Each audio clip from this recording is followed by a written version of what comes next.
আলু দিয়ে এত মজাদার একটা রেসিপি তৈরি করা যায় আগে কখনো বুঝতে পারিনি। মানে যেহেতু ঘরে আমি বানাই ফলাইছি, তাহলে আমার ভিউয়ার্সদের লগে কি লিখা শেয়ার করুম না, এটা লিখে পড়ছি আপনাগুলোকে শেয়ার করতে। ভিডিওটা একটু হইলেও বড় হইব যদি শেষ অবধি ভিডিওটা দেখেন। আশা করি এই রেসিপিটা শিখে বাসায় মজাদার এই রেসিপিটা বানায় খাইতে পারবেন। নাস্তাটা মানে সন্ধ্যার প্রথমেই যেহেতু আলু দিয়ে এই রেসিপিটা বানাইছি, প্রথমে আমি আলু দিয়েই কাইটে নিছি, ভালো করে পানি ঝরাইতে দিয়ে দিছি। আর এখানে আমি মেন উপকরণটা তৈরি করতেছি। প্রথমে ময়দা নিয়ে নিছি, এনে লবণ, মরিচের গুঁড়া, ম্যাজিক মশলা আর হয়েছিল মনে করেন দিছিলাম কি কয় ওটারে গোলমরিচের গুঁড়া আর কি, সাদা গোলমরিচের গুঁড়া। আপনার কাছে যেটা থাকবে ওটাই দিতে পারবেন। পরে আমার একটু ময়দা লাগছিল, মানে এটা পাতলা হয়ে গেছে গা, পরে আবার একটু ময়দা দিয়ে দিছিলাম। ওটা বুঝতে পারছি আমি আলুটা কোট করার টাইমে আর কি। মানে এটার আমি নাম দিছি কি পটেটো ক্রিসপি। ওই যে KFC যে বাইরের থেকে রেস্টুরেন্টের থেকে কিনা খান, ওটাই আমি মাংস ছাড়া এখানে আমি আলু দিয়ে ট্রাই করছি। সবসময় ঘরে মাংস থাকে না সবার ঘরে, এটা লেগে আমি আলু দিয়ে একদিন ট্রাই করে দেখলাম। প্রথমবার বানিয়েছি, প্রথমবারই আমি আমার ভিউয়ার্সদের লগে শেয়ার করলাম। ভিডিওটা কার কেমন লাগছে অবশ্যই জানাবেন, আর যদি ভালো লেগে থাকে অবশ্যই একটা লাইক কমেন্ট করে জানিয়ে দিবেন।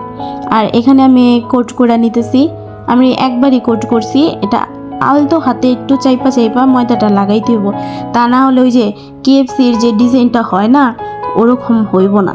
এটা আমি মানে মুখে কইলে বুঝবেন না, ওটা যদি মানে ওরকমভাবে দেখেন তাহলে বুঝতে পারবেন। দেখছেন কতটা পারফেক্ট হইব, মজাদার হয়েছিল, অনেক মজা হয়েছিল। আপনারা অবশ্যই ট্রাই করবেন ম্যাজিক মশলাটা দেওয়ার জন্য, তেলে মনে করবেন খাইতেও মজা লাগবো, দেখতেও সুন্দর লাগবো। মরিচের গুঁড়াটাও আমি দিয়েছিলাম একটু ঝালের লেগে।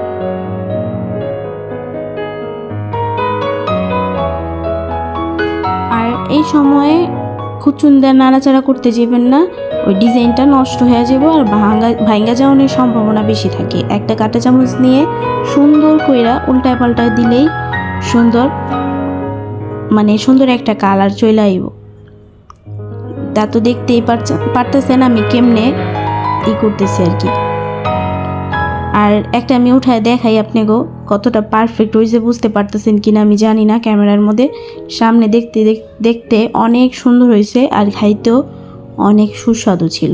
এই পর্যায়ে কালারটা দেখছেন সুন্দর ব্রাউন কালার আয় পড়ছে, দেখতেও সুন্দর লাগতেছে আর খাইতেও মজা লাগবে। এরকম কালার আইলেই লগে লগে নামায় ফেলাইবেন।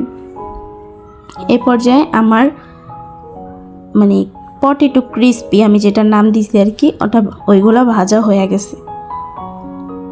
সবগুলো এক লগে উঠে নিমো, তেলগুলো ঝরায়। আর প্রথমে দিয়েছিলাম বাদে হয়তো বা অনেকেই দেখতে পারছেন যে ফোকনা উঠছিল তেলের মধ্যে। ওটা ভয় পাওয়ার কিছু নাই, ময়দা দেওয়ার কারণে ওরকম ফোকনা স্বাভাবিক উঠতেই পারে।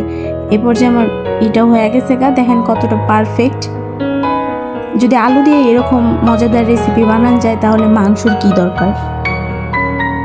অবশ্যই বলবো যে মাংস খায় না, এটা আমি কমো না, কিন্তু আলু দিয়ে যদি করা যায়, বাচ্চাদের আলু খাওয়ানো যায় এরকমভাবে, তাহলে আর বৈশা থাকা দরকার আছে। চলেন বানায় ফেলাইবেন, খায়া ফেলাইবেন। আর যে বানায় খান অবশ্যই আমার কমেন্ট বক্সে কমেন্ট করে জানিয়ে যাবেন, আর একটা করে ছবি দিয়ে যান।